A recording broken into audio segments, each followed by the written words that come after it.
Well, you just never know what you're gonna get. You never know what you're gonna get. I was in here going over parts, and wouldn't you know it, made a new friend.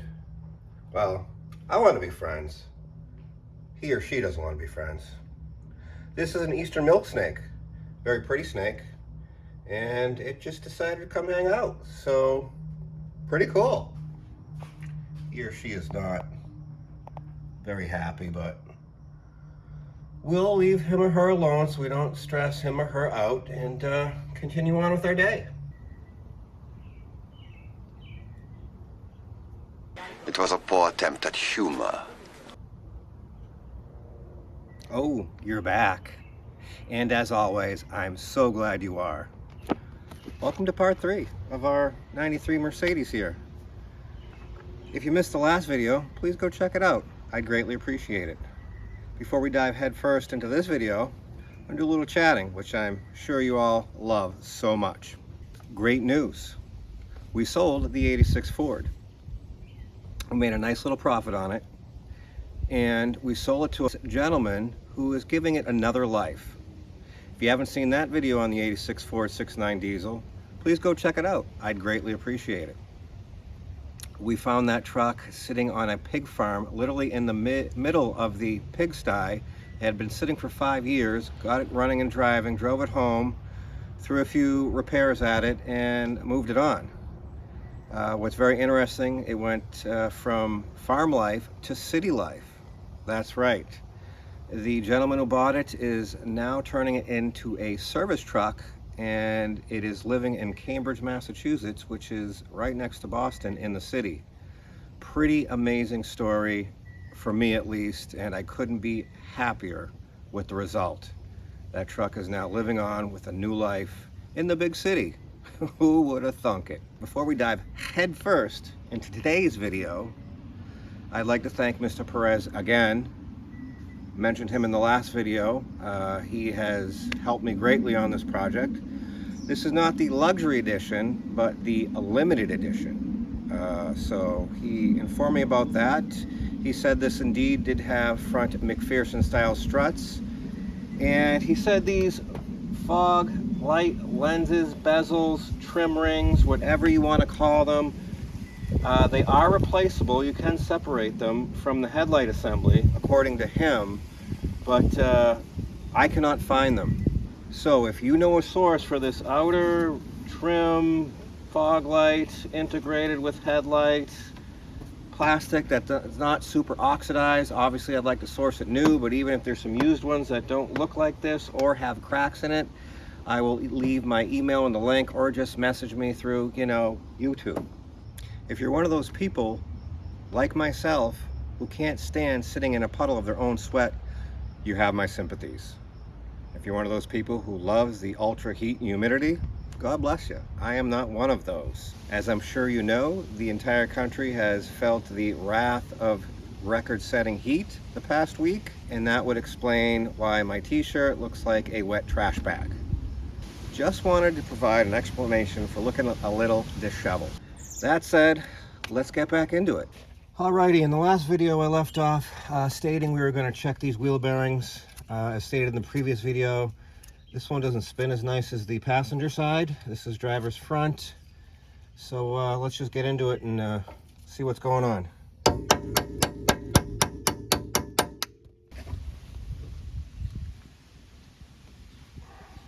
So here's another thing I've never seen in my life. It has, instead of a crown style nut and cotter pin, it has this clamp style, what I'm assuming is a threaded nut, and some weird washer thing behind it. So let me attempt to remove that. We'll go from there. It looks like it's actually a Phillips head on there. It just keeps getting weirder. Wanted to get weirder. Is it a Torx? I'm sorry, it's not a Phillips, it's a Torx. I should have guessed. It was not super tight, and this was not tight at all. It was hand tight like a wheel bearing on a car should be. Set this on our rag so we don't limit the debris. And then it's got this weird washer. See that? And then these tiny baby bearings. that look like they look a little dry, if I'm being honest. I don't know if you can see that. I don't know if it's going to focus, but let's see if this comes out easily enough. It does. I don't know how deep I'm going to go. I'm not sure if I'm going to pull seal, and definitely someone's been in here recently because there's some old black grease and some new green grease, unless the green grease is just kind of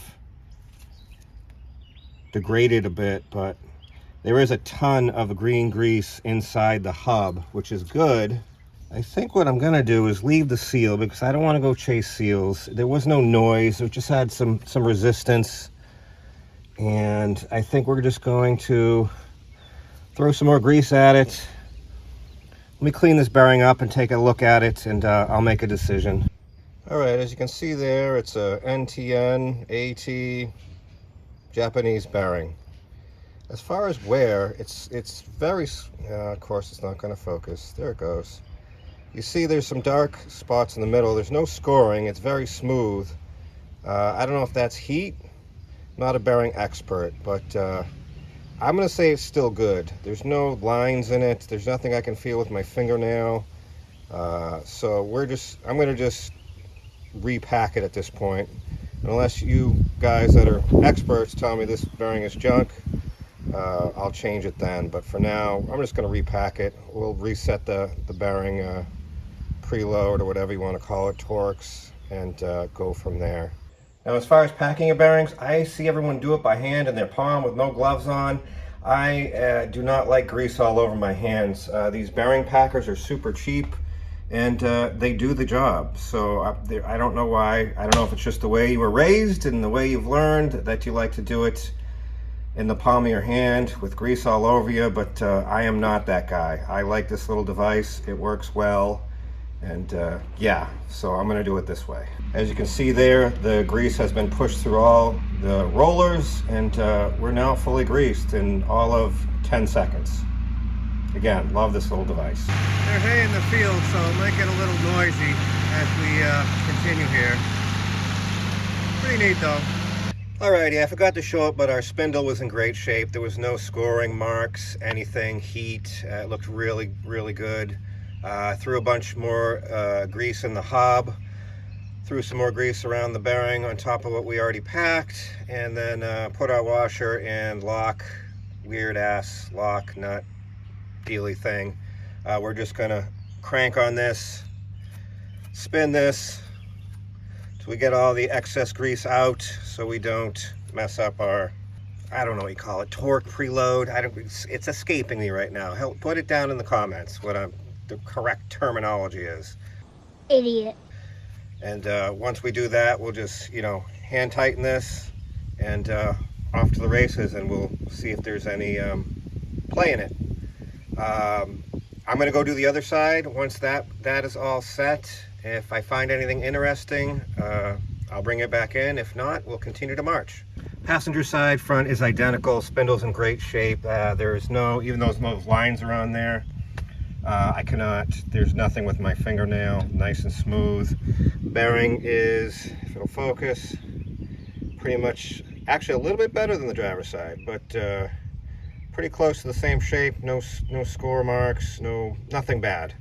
So we're gonna do the same thing, just repack this bearing in our bearing packer, fill the hub up with some more grease the spindle, and put it all back together. I did notice when I undid this weird lock pinch nut that I've never seen, these were barely hand tight. They just came right off. So I think that little extra hand tight that we did is going to take that little bit of play out, and we'll be good to go.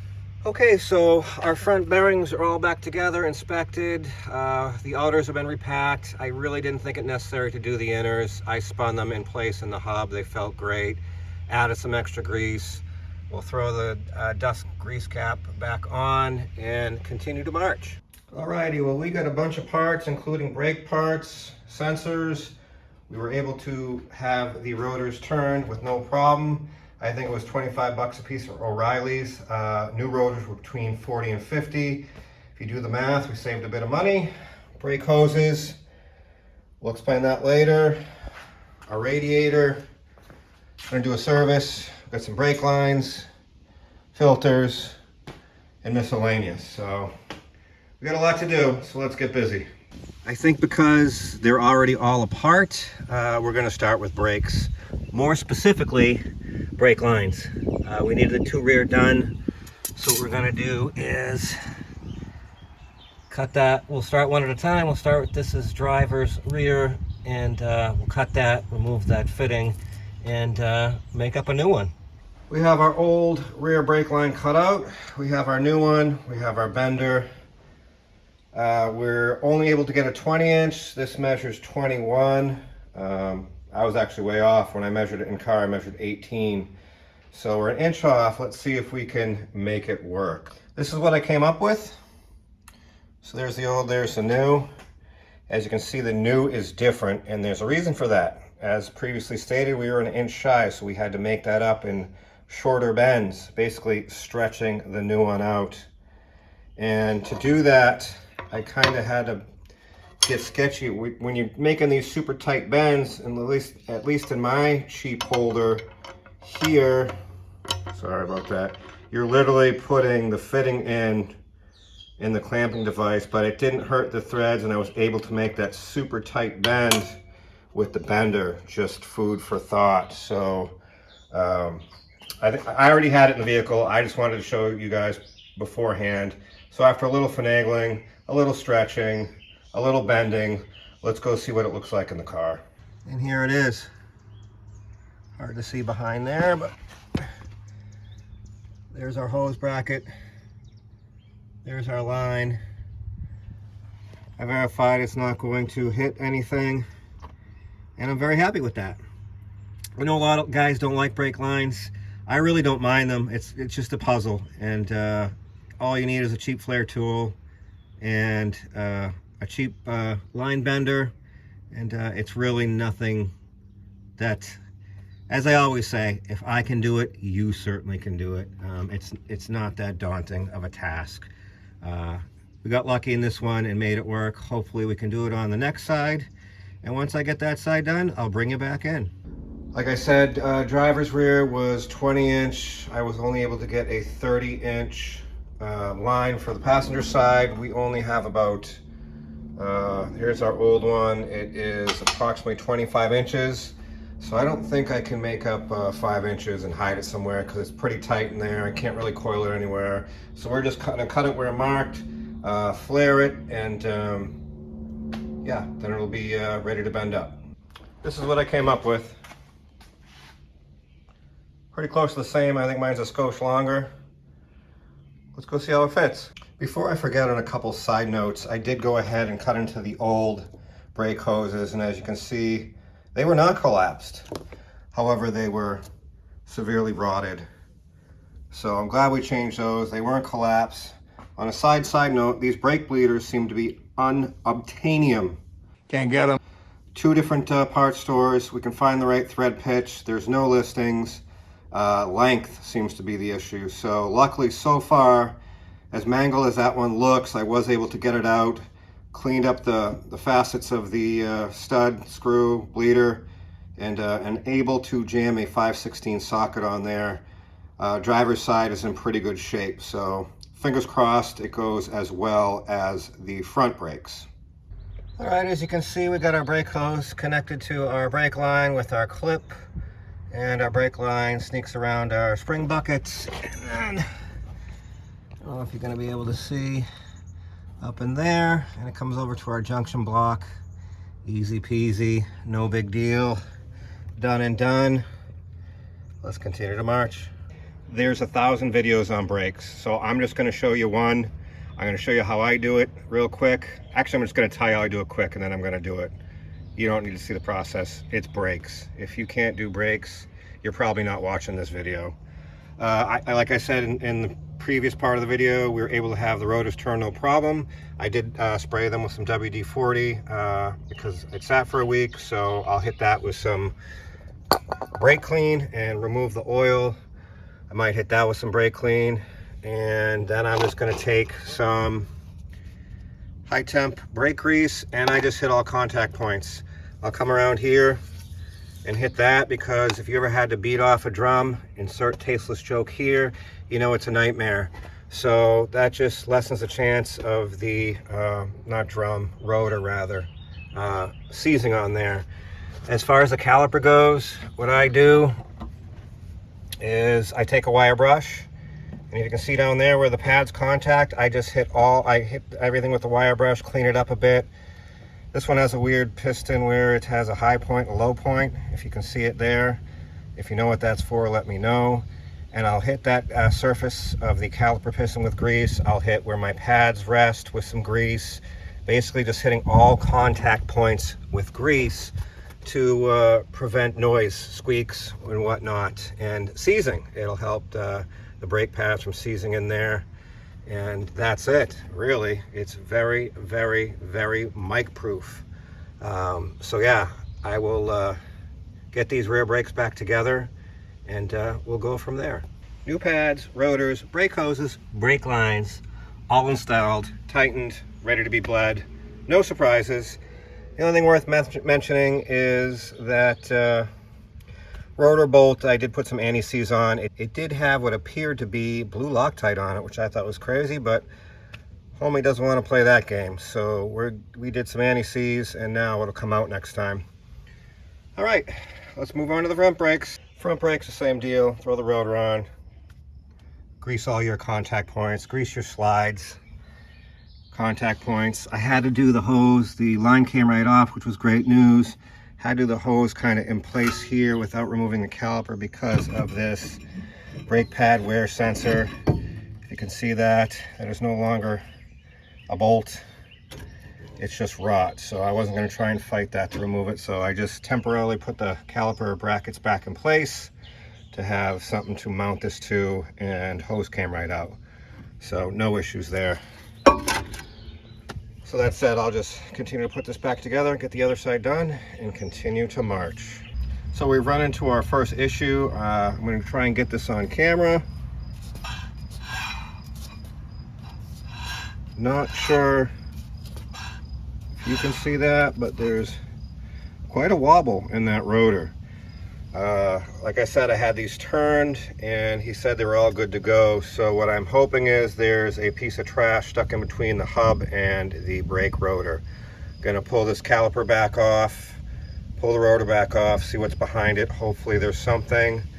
If I find something, I'll bring it back in. If not, I'm gonna swap rotors out with the other one, see if there's any difference, and go from there.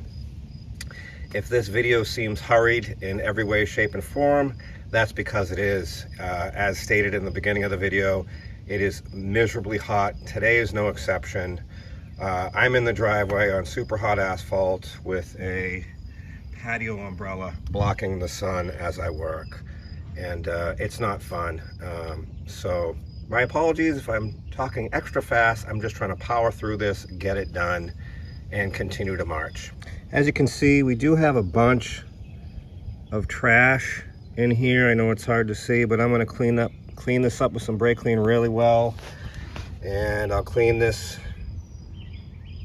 pretty dirty hub up really well, and put it back together, and we'll see what happens.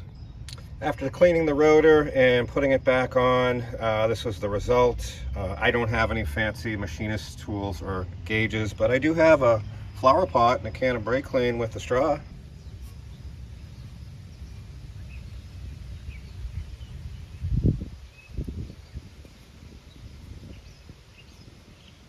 So yeah, I did the same thing on the hub. Hub tested good.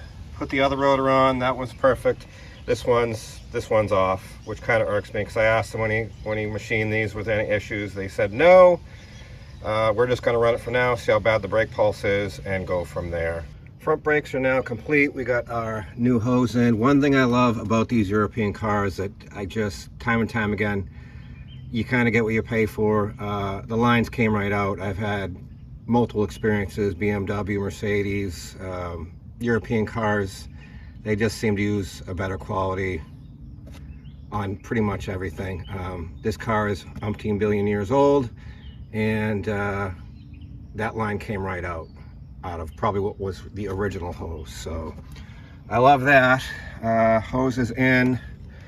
One thing that's great about this rotor hold down bolt, and I encourage you to do this, speaking from experience, once you have this back together, spin it.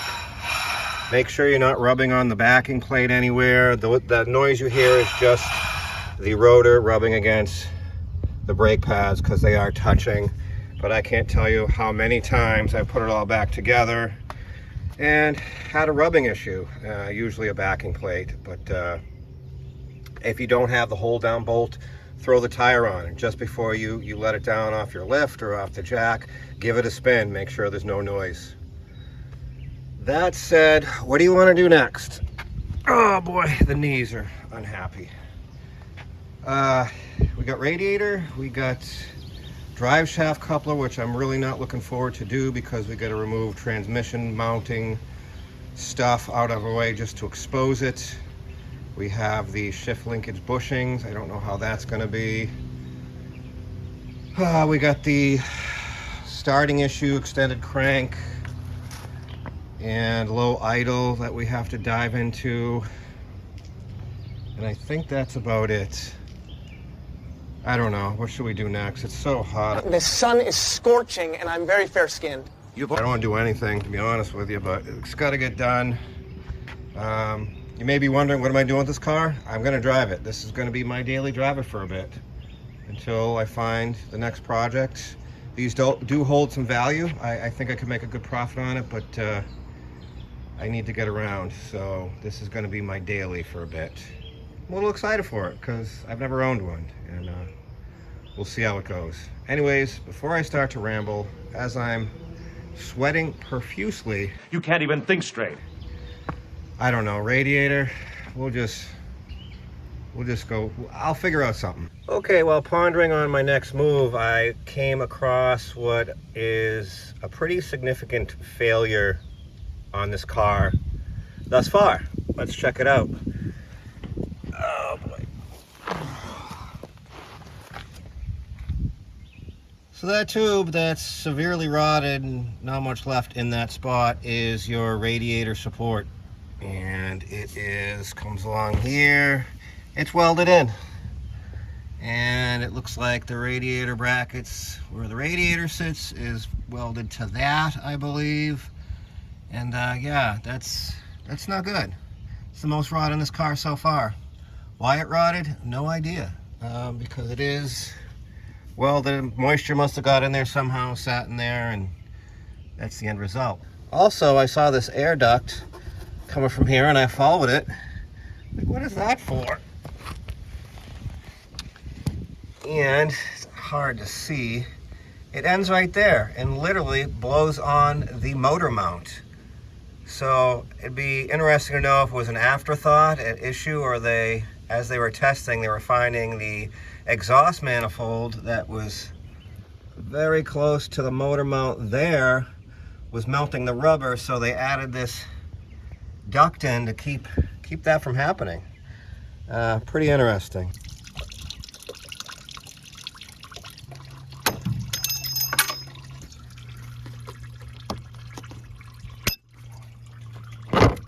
It's not often, but sometimes I do love engineers. As you saw, the fan shroud was held in with 2 clips. I was able to sneak it right past the fan, no issues. As you can see here, the radiator is held in with 2 clips. We got 2 transmission cooler lines that are just fantastic old school nuts. And I bet this radiator pulls right out. You gotta love that. Love it, love it, love it! So as stated, it was just a bunch of clips holding everything in, and I wish they were all that easy. There was one bolt that was holding the transmission cooler line in place on a bracket on the radiator rather. And as you can see, this is a 31-year-old bolt. Came right out, and you would never know that that's 31 years old. I don't want to point fingers, but other, manufacturers, that would be dust.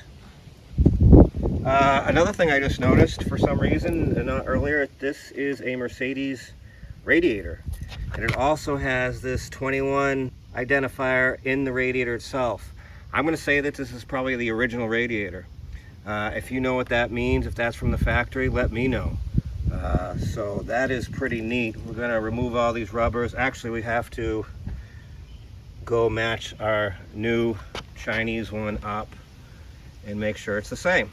Also, now would be the time to address our radiator support, but as you can see, it's welded in and it's all curved, and it's in a really bad place right underneath that bracket. I did put my full weight on it and it did not move at all. I think for right now we're just going to ignore it, get the new radiator in and address it later. Let me know your thoughts.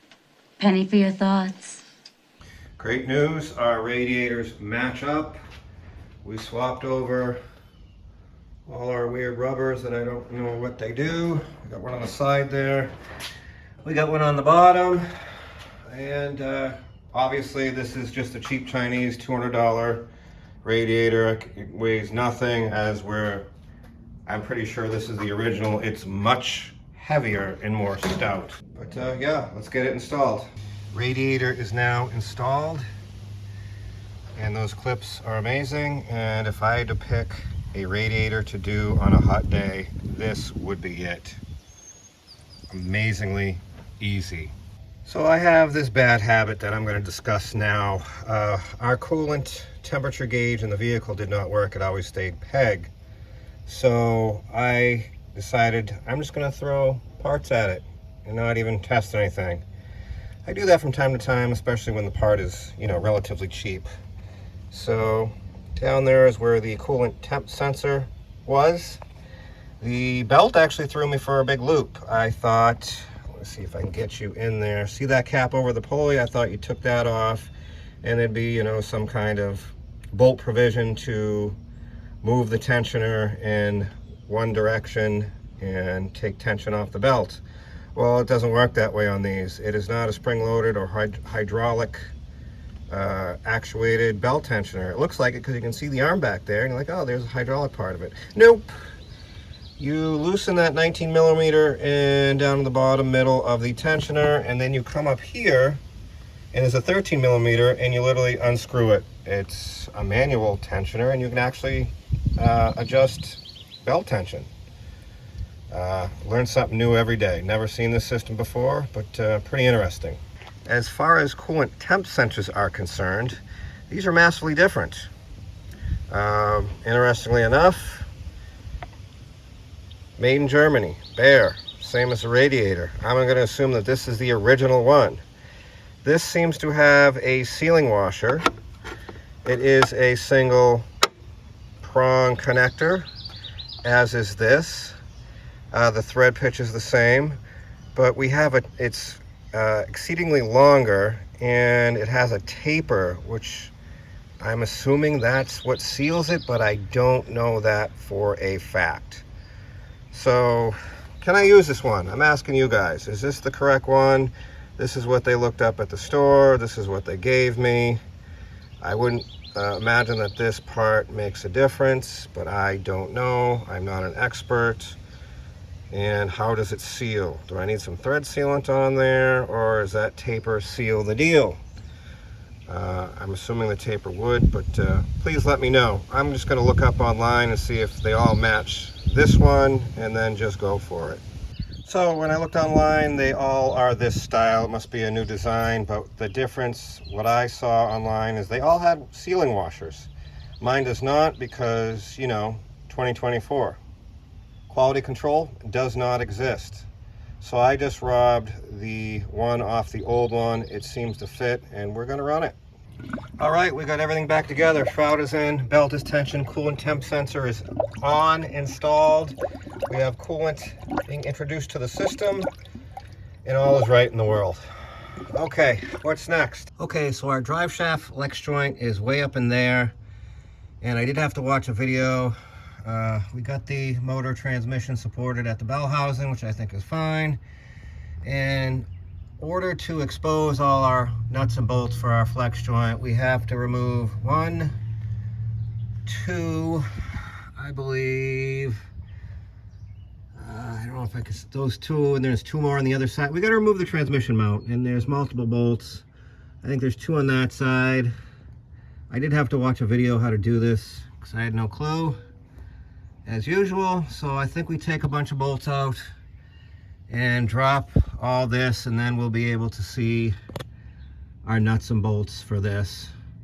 I'm going to use air on it, so it's going to be loud, so I'm just going to bring it back in when I have this removed. All right, upon further inspection, I don't know what videos I was watching, but mine is not the same. This is all, this big chunk, transmission mount, it's all part of the tail shaft housing. It's not separate. This looks not like fun, so I'll bring it back in when something happens. Wish me luck. All right, I just wanted to give you an idea what I'm doing. Actually, through the back here is the bolt, 15 millimeter, other side 17, and we're undoing the drive shaft from the coupler, and then the other 3 bolts will be the coupler to the transmission tail shaft. And it's not fun, I'm not gonna lie. Conveniently, none of the other videos I watched had all this transmission stuff in the way. I don't know what I was looking at, but onward and upward. Alrighty, one removed flex joint. And when it rattles like that and you can move these around, it's not good. It's bad. Here's our new one. It does match. I gotta tell you, this was not fun, especially on the ground. I'm gonna show you what I had to do. So you gotta separate from the transmission, 3 bolts, separate it from the drive shaft, 3 nuts and bolts. You gotta play, I know the lighting's bad, I'm sorry, I'm just pretty tired. You gotta play the park neutral game, you know, take it out of park, put it neutral, spin it. So that's fun. And once you do that, you gotta separate everything, which is not fun because the bushings partially seat inside. You can see it there on both ends, drive shaft side. You can see it there. Well, it's other side, but yeah, it's seated in there. So you got to get it all freed up, and then you still can't remove it because you got that, whatever you want to call it, shaft there, and then you got the shaft on the drive shaft there. So then what I had to do is remove heat shield from here. Again, super impressed that these 3 tiny little bolts came right out after 31 years. And then I removed the center bearing. That really didn't do anything for me. And so then I had to come over here, and there's a support here that holds the exhaust, and drop that. And that gave me just enough room to sneak it up and over and out here, just barely. If you know a better way of doing that, let me know. Again, my tail shaft housing transmission mount was not separate. It's all one piece, so I couldn't do it that way. It's funny when you watch the videos, they already have it partially undone, and then, oh yeah, it's just these 6 bolts and slide the drive shaft back and you're done. Nope, not that easy. That's not reality. I will say, as it's horrible to do, the bolts do all come right out, which is very, very nice. All right, I am going to get this reinstalled. It's going to take me a bit, and then we'll bring it back in. I will say one thing I noticed, if you see the bushing on this side, how far that sticks out, and then look at this side, it's definitely different. This is obviously longer. I did peek at the directions. It said if I had an embossed arrow, arrow goes towards the engine. I do not have an arrow on the old or new. If you look at the old, how that sticks out, that is the same as the other side. So why this sticks out further on the new one, I'm not sure. I'm going to take a peek at the drive shaft and transmission shaft and see if I can see the depth in the holes. If it's different, we'll make a decision. If not, we're just going to slam it in. Alrighty, there you have it. One installed flex joint. Oh boy, that was not fun. We'll have a barrel of fun, everybody.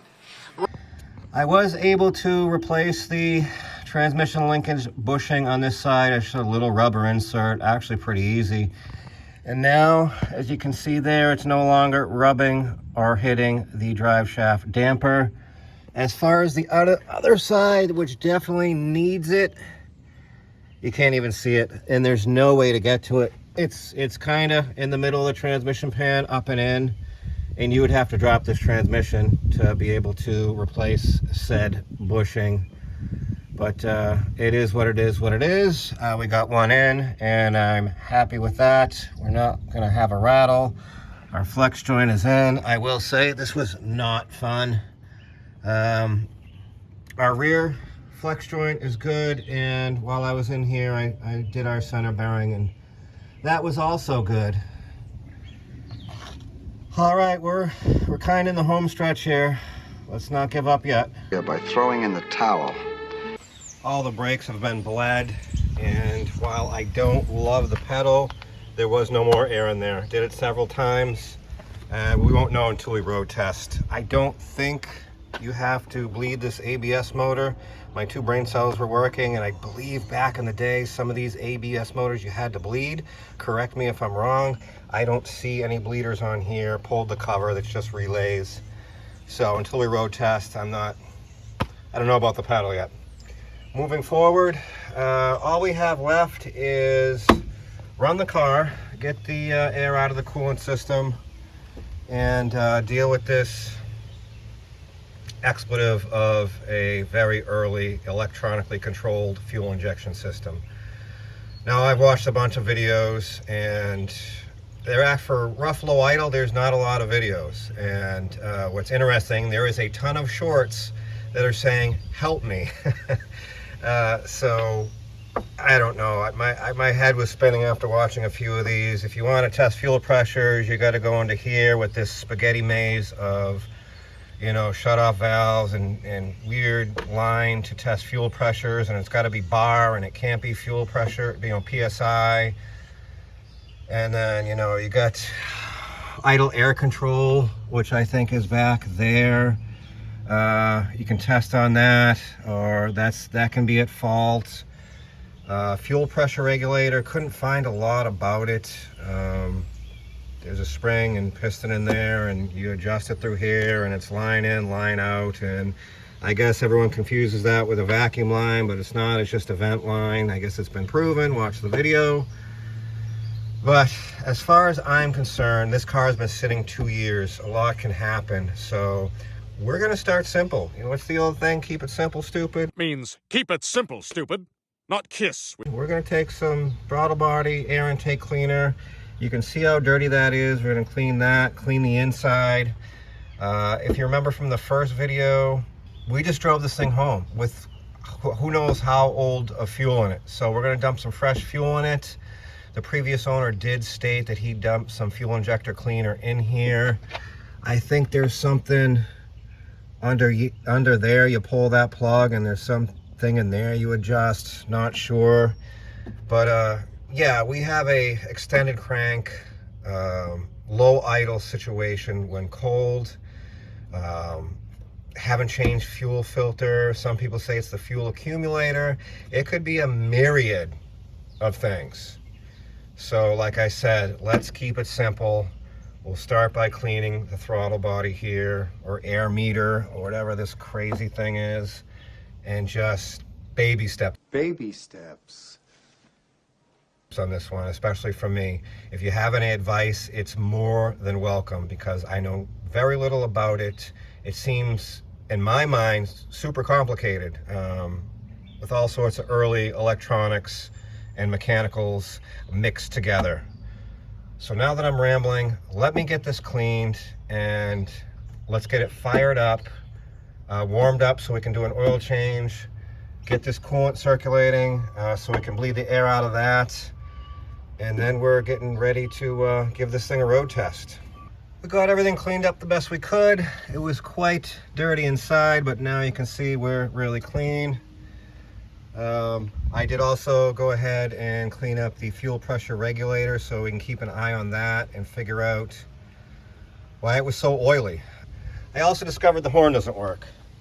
I think it has factory alarm, which is that horn, because when I pressed that the other day, alarm went off. It finally went off, and it still cranks, whatever. These are the horns here, so we'll start simple with that, check fuses, and go from there.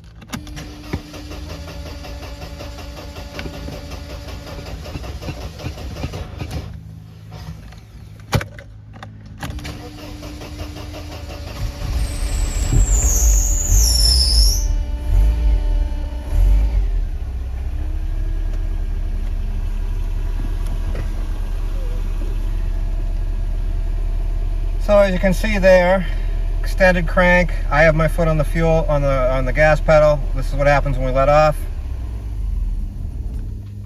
Just like that.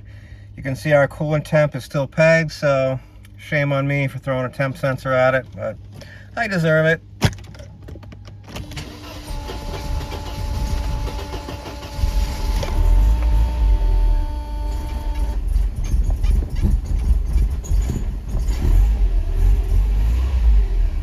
You can see it just stumbles. I don't think the fuel gauge works. That's exactly where it was last time. I probably should have dumped some fresh fuel in it, which I haven't done yet. So let me get this thing to idle. Once it warms up, it idles fine. It's just a cold start issue. So yeah, let me get this thing warmed up and get some fresh fuel in it, and then we'll go from there. Again, super low idle, and when I try and crack the air meter here, it just wants to fall on its face. So if you know what that's telling you, telling me, please let me know.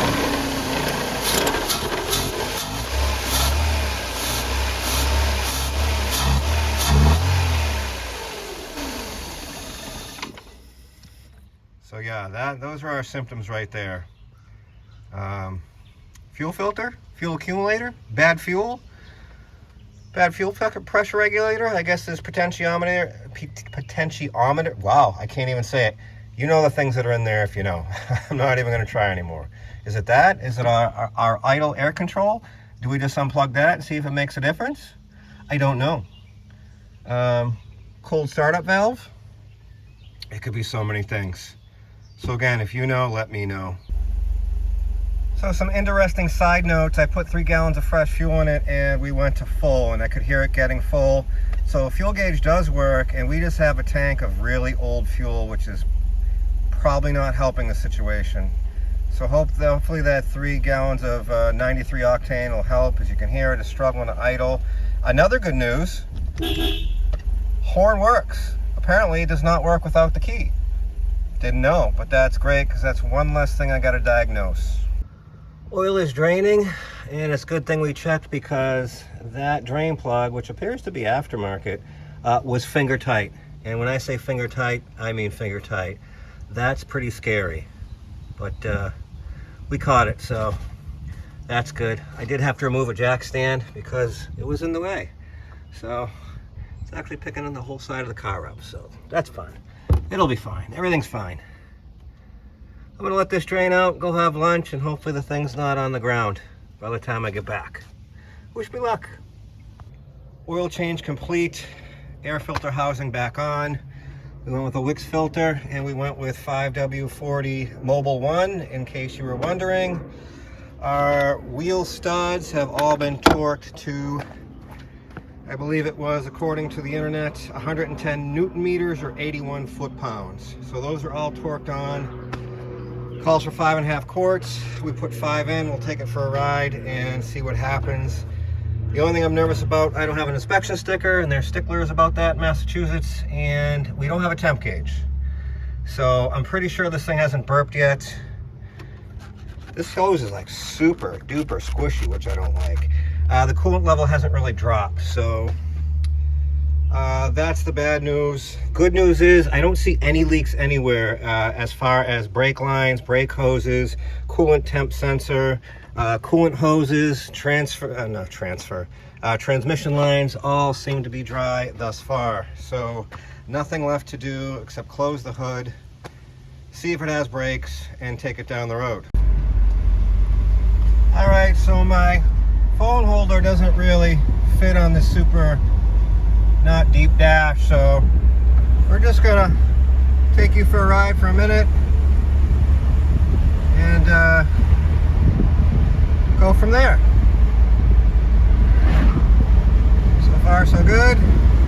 You still don't know if the thing's gonna burp or not, but yeah.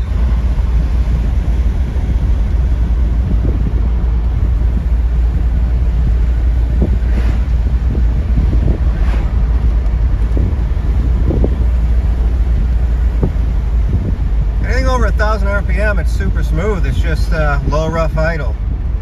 All right, I'm coming to an intersection. I'm going to put you down, focus on driving, and I'll give you the report when we get back.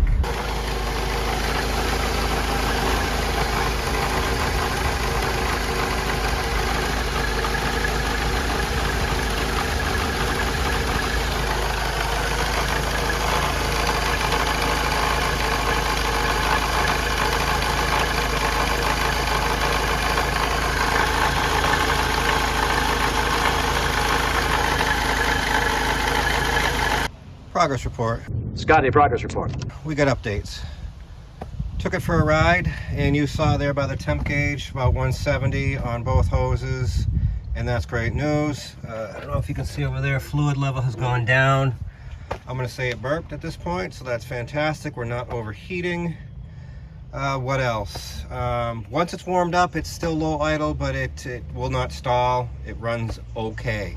Anything over 1,000 RPM, smooth as glass. I have to say, for a 31-year-old car, whatever this thing is, 93, 31, that sounds right. It drives pretty awesome. First to second shifts, it pulls hard into second. I don't know if that's normal, but it revs out to about 6 grand. For 130 horsepower, it's not lazy. It definitely gets out of its own way. Brakes. I heard a little so we got something rubbing, probably a backing plate. I think rear, not a big deal. We'll address it. Forgot to show it on camera. Front wheel bearing play is gone. We had a little bit before, but after adjusting and repacking the one bearing and putting everything back, all wheel bearing play has ceased to exist. I did have to go back and bleed the rear brakes. When we initially bled them, I got a bunch of air and thought they were good. Got in it, started it, a pedal went to the floor. Several pumps later, I had a pedal. Those are one or two things. We either got more air or the master cylinder has left the chat. Did some research, come to find out this has some weird rear valve. I forget what it's called. It's not a proportion valve. It's some weird rear valve only. So when you have it off the ground, suspension not compressed, this valve is closed. So no fluid's getting to the rear, which would explain why when I had it in the air, I was getting tons of fluid out the front calipers, but nothing out of the rear. But when I went to bleed it, I did get fluid and air. But when I did bleed it on the ground, second round, and this driver's rear had a bunch of air in it. And as soon as we got that out, brake pedal is good, brakes are good, and things are finally looking up. So pertaining to paint, I did end up watching a bunch of videos last night, and I saw everything from using toothpaste and baking soda to Scotch-Brite pads to doing the full, wet sand with multi-grade grit sandpaper. But my favorite one was the stuff you see up here. I saw one guy, quick video, he uses Ultimate Compound, wash the car. We're kind of going in order here. We're going to wash the car quick, do a little of this Ultimate Compound, and then wax. What's also funny is the guy was using the same buffer, orbital, whatever this thing is. And no lie, I bought this at the same time I bought those jack stands we talked about earlier in the video.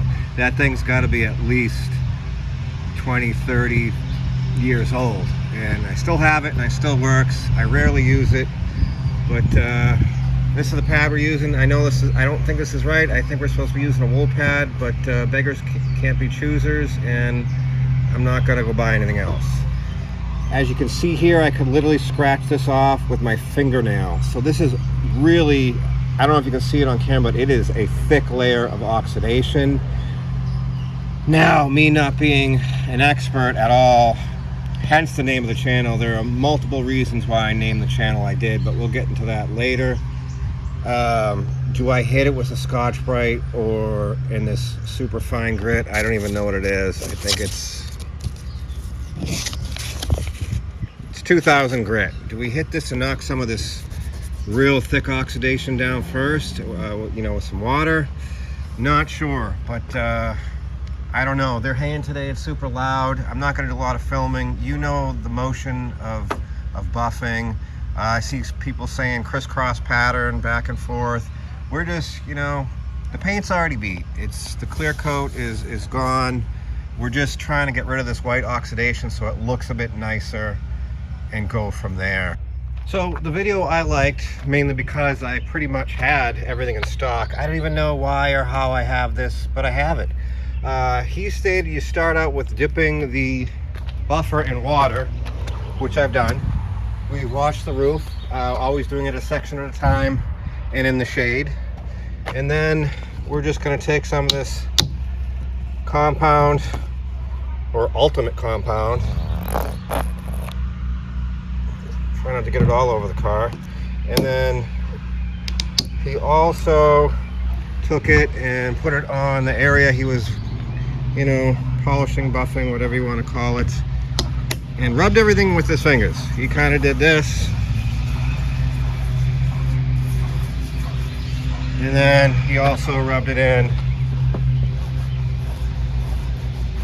This is obviously way too much. I'm just trying to do it one-handed, but I just opted for, instead of doing a Scotch-Brite pad or fine wet sanding, we're just gonna go right to the cutting compound or ultimate compound. Cuts as fast as harsh abrasives.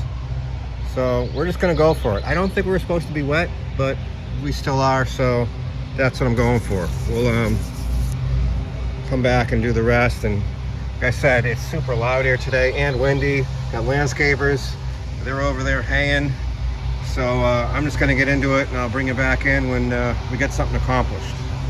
All right, well, I've been buffing for a few minutes now. I went 2 rounds and you can see it's really not moving this heavy oxidation at all.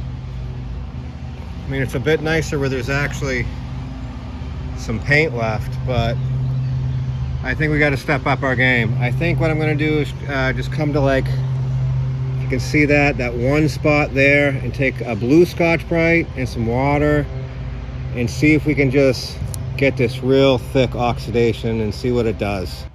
So I don't know if the camera's picking up on that, but that's our spot there with the blue Scotch-Brite pad and water, and it's definitely helping. There's a good shot of it. I wiped it with some paper towel. We're obviously removing some paint as well, but it definitely works. This stuff over here is just, I wish I knew how to had some device to measure it. It is so thick. That said, I like to experiment. So what if we took the blue Scotch-Brite and some of that compound I know nothing about and not sure I should be using it, and what if we mix those two on this same spot and we'll see what happens. Okay, after a bit of rubbing, you can just see it there. It is coming out, albeit very slowly. This is going to be an absolute workout because this stuff is 3 times as thick as this was. So I'm just going to get into it, experiment, keep messing around, and just see how much I can get out. Yeah, let's do it. Wish me luck. As you can see, the sun is creeping in here on me. Like I stated in the past, not a lot of shade here. I'm like 35 minutes in and I'm getting absolutely nowhere. You can see here it is moving it, but barely. There's our original spot. Threw some polish on there. The paint is junk. You can see it's cracked. I just want to remove that. Have we made a bit of difference? Yes, but it's, for the amount of effort we're making, it's not much. I even tried this heavy duty rubbing compound a couple times. Look, removes oxidation. Well, no, it doesn't. It is not removing it. We're removing some paint, and we don't want to remove too much of that, but this stuff, whatever this stuff is, it is just, I've tried, you know, wet sanding, wet sanding with the compound, the Scotch Sprites, blue pad, the buffer, everything. I'm getting absolutely nowhere with this. So I hate to say I'm going to throw in the towel because I don't play that game. Again, the sun is not our friend right now, but I'm going to have to do some research and figure out how to do this. I feel a little defeated, right? After failing on the paint, I went and did multiple rounds of 30-second sessions on this idle issue, and I discovered a reoccurring theme. These things have idle issues. It can be multiple different things. It's just everything's leading towards surges and high idles to low idles and all over the place. To make a long story short, we're going to start with a smoke test. This is just a cheapy Amazon, $100-ish, bought it years ago, and just works power off the battery and then compressed air to push it through the system. Uses essentially mineral oil, baby oil, and we're going to just send smoke in through the system because one of a forum said, did you check idle vacuum lines? This line ends up going to the idle air control motor, which would be next on my list. We're going to attempt to, if we see no leaks, we're going to attempt to remove that and make sure the valve is moving freely. If not, we know that's stuck. And then third and finally, we have this here. You pull that plug. There is supposedly a 3mm Allen bolt that you push down and turn one way or the other to lean or enrich in the system, is what I got out of the one forum I saw on this. I do believe Mr. Perez was trying to tell me to do this also through here, but he had a weird name for this thing. Started with an R.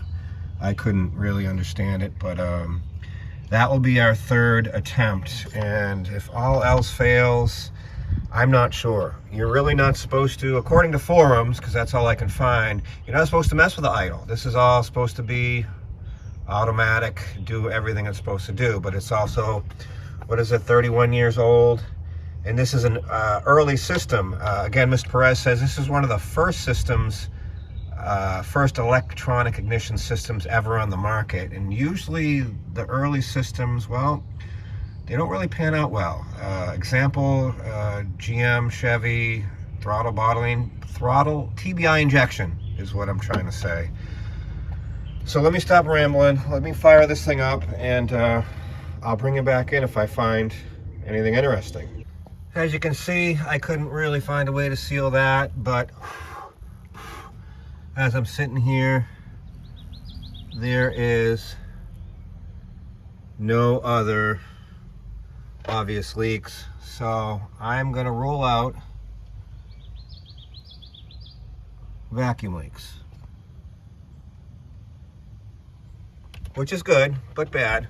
All right, idle air control motor removed. See if I can do this with one hand. Hear that? We can hear our valve. It's not stuck. It is fairly dirty and oily, so I'm going to run some throttle plate cleaner in there. I was going to try and put power to it and see if it does something, but I don't know if you can do that or not. I did have to remove fuel line, remove this vacuum line just so I didn't break anything. It is a bugger to kind of get out of there. It's literally friction fit held in with this rubber mount.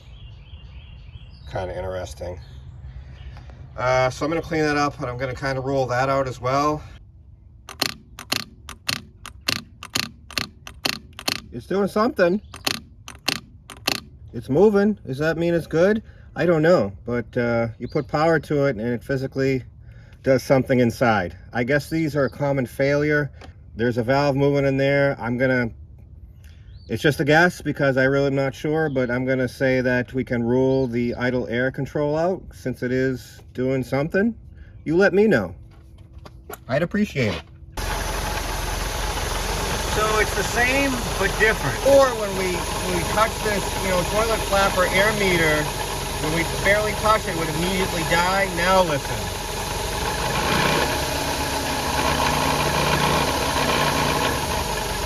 Now, instead of immediately dying, the idle actually goes up, which we changed something. Barely touching it. Idle's now going up. Next, we go after this thing inside here. Okay, I did another round of research. This enrichment does control the height of this. And so, long story short, took my calipers and went from this point here to our toilet bowl flapper, what I like to call it, and just touching, we had 24.6 millimeters. There's supposed to be a specific amount of free play in this flapper, or air meter, I guess is the correct terminology. And so our free play goes to right there. What do you got? 26.6. So we have exactly 2 millimeters of free play. The range is 1 to 3 millimeters, with 1.9 being optimum. So at 2, we're pretty much right there. So I don't see any reason to pull this plug, which I've already tried and I could not move it or budge it. Are you supposed to drill it out? I don't know. Tried to find a video on how to remove the plug. I could not find one. But I don't see any point in removing that when we are in pretty much optimum range for free play on our air meter.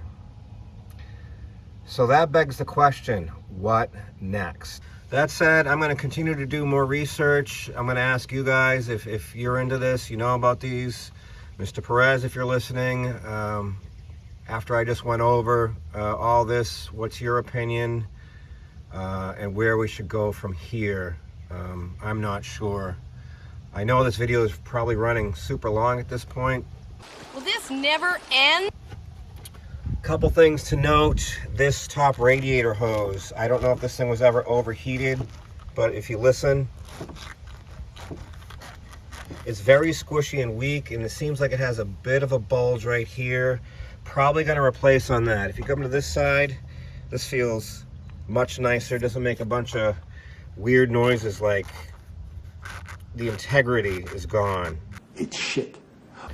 So I ended up doing some ripping and tearing, and yeah, I'm trying to wrap my two brain cells around the whole thing. I'm pretty sure this had a factory alarm with a horn here, because there's a bracket there that's very factory for the provision for the horn.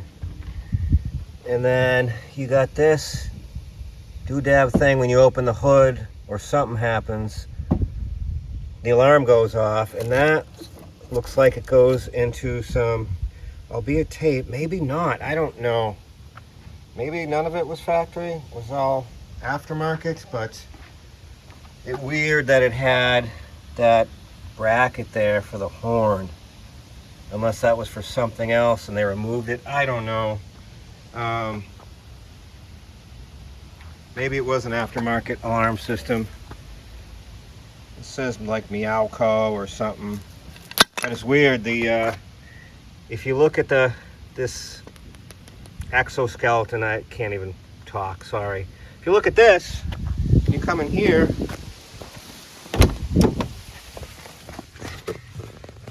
Let's see if I can get a shot. Oh, I got the cover back on. Anyway, the steering column. The steering column has the exact same design as that, which I thought was odd. As you can see, this, I don't know what this thing was, a remote start?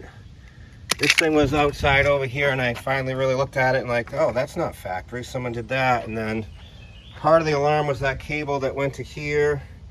Someone drilled holes for that, so see the wiring is, yeah, not so great, so to speak, putting it nicely. But yeah, I ripped that all out. The car still starts. So they just hacked into one main wire. It was a purple and purple. It was a nightmare getting up under the dash and reconnecting it, but it's connected, and now we just got rid of all this unnecessary junk. And more research as far as our hard starting issue. OVP relay. It's in there somewhere, supposedly.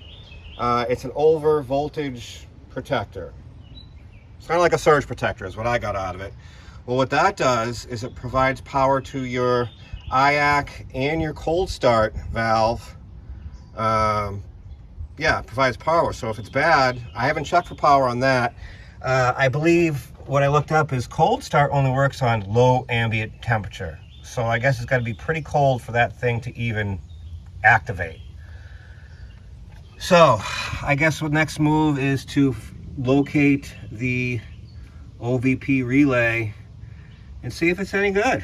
So according to online wiring diagrams, the OVP relay is R4 and is right where those other two are, where it's missing. It's hard to get my, it's right there. It was where it should be. There's no relay there. Is this car supposed to have one? According to the online, yes. According, it's supposed to be right there. There is no relay there. Is that our issue? It's funny, price ranges from like 60 bucks to $30. But yeah, very interesting. The plot thickens. The internet can be a scary place, especially if you're someone like me who doesn't really know what they're doing or hasn't worked on a particular vehicle before, such as this one. So according to online diagrams, OVP relay is in the box. But according to a YouTube video I just found, OVP relay is behind a splash shield here, behind the battery. And there it is. So I also learned that your fuel pump relay can also cause hard starting. I don't really have a way of testing this, but I'm going to try and get it out of there, inspect it. As you can see, it's full of crap back here. There's our PCM or ECU or how you like to call it. So yeah, I'm going to remove that, inspect it. If it looks horrendous, I suppose we're going to try and replace it. So that was an absolute bear to get out. Not a lot of corrosion there. And let me know if you run into this, but I don't know if I'm going to be able to get you into. You can barely have enough room in there. See the base down in there? That's really not attached to anything. It was just kind of free floating. So I don't know how I'm going to hold that while getting either this one in or a replacement one in. So that's fun.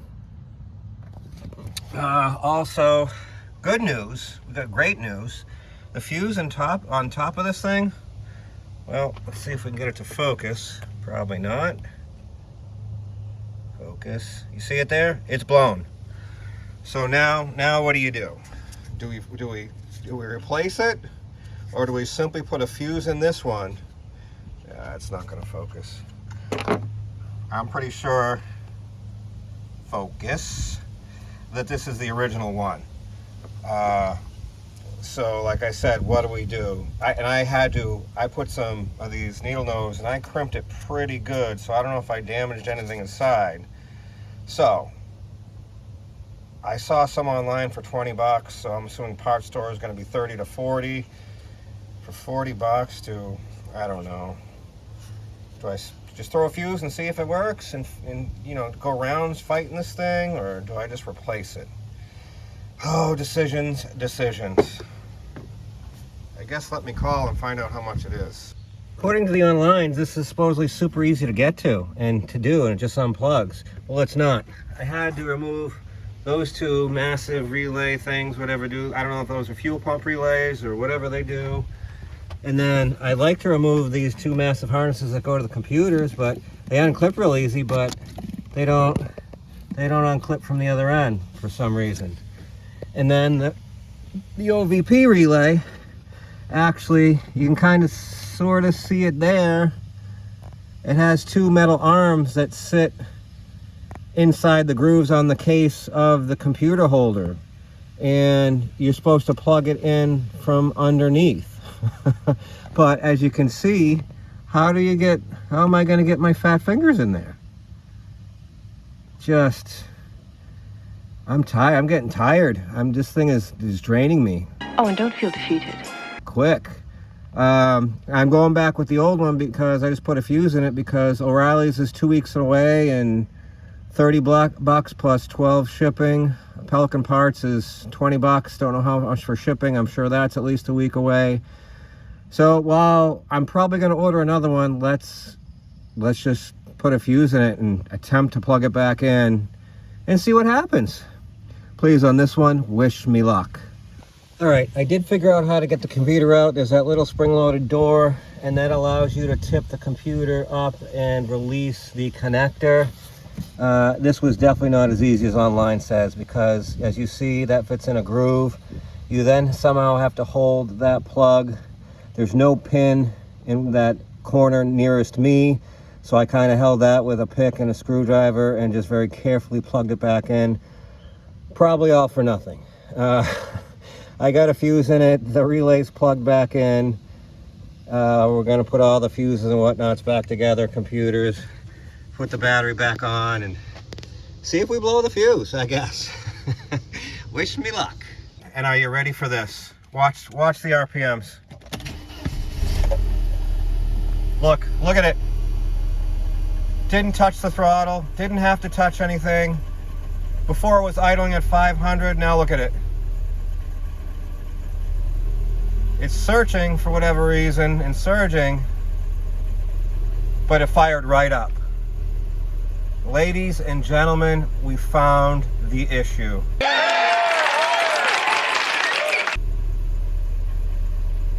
OMG, as the youngins say. Now it idled down. Well, it's kind of all over the place, but it's probably been down and out for a while, so kind of doesn't know what to do. But oh, I unplugged the computer. I had to unplug the computer to get it out of the way, so I'm assuming the computer's going through its checks and balances. That's probably what's happening. But ladies and gentlemen, it has been a long, hard-fought road ruling things out, and it came down to a 10 amp fuse. Son of a bitch.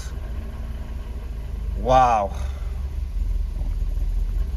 I'm gonna assume, I know this is a 93, I'm gonna assume the computer is smart enough technology-wise, but I'm assuming that's why it's searching. It's the computer relearning, because we did unplug the battery and we did unplug the computer. I'm elated right now. I'm happy. Absolutely elated. We'll bring it back in to see if it keeps doing the surge thing, or if it finally, evens out. And wow, I'm wowed right now, and exhausted. So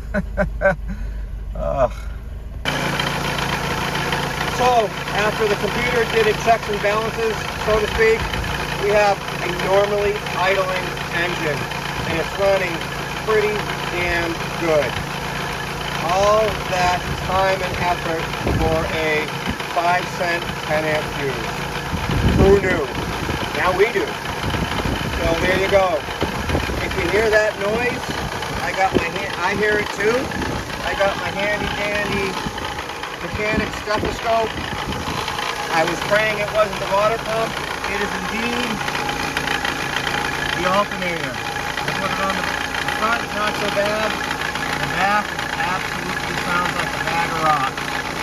Unfortunately, our alternator bearing is on the way out. But I'll take it. I'll take it over, fuel distribution thing or something I'm not familiar with. We're going to call this a great success. Great success. I think that's going to about do it for our 1993 Mercedes 190 2.3 limited edition series. If you watch this shit show to the end, I'm impressed. It was a long, hard-fought battle of inexperience and trial and error and, process of elimination. But in the end, we got it lit, for the most part. We still have the paint to deal with, so I implore you, if you're a body guy, auto detailer, and you can tell me how to get that stuff, oxidation, whatever it is, off the severely damaged paint, I would greatly appreciate it. I am going to ask if there was anything about this video you liked, whether it be, the subject matter, the TV and movie clips, my stupidity, anything at all, if you could consider commenting, which I love, but that doesn't really help me progress on my channel, but liking and subscribing. I don't want to ramble. You don't want to hear my bitchery. That said, as always, thanks for watching. Hope to see you on the next one. Finally, it's coming to an end.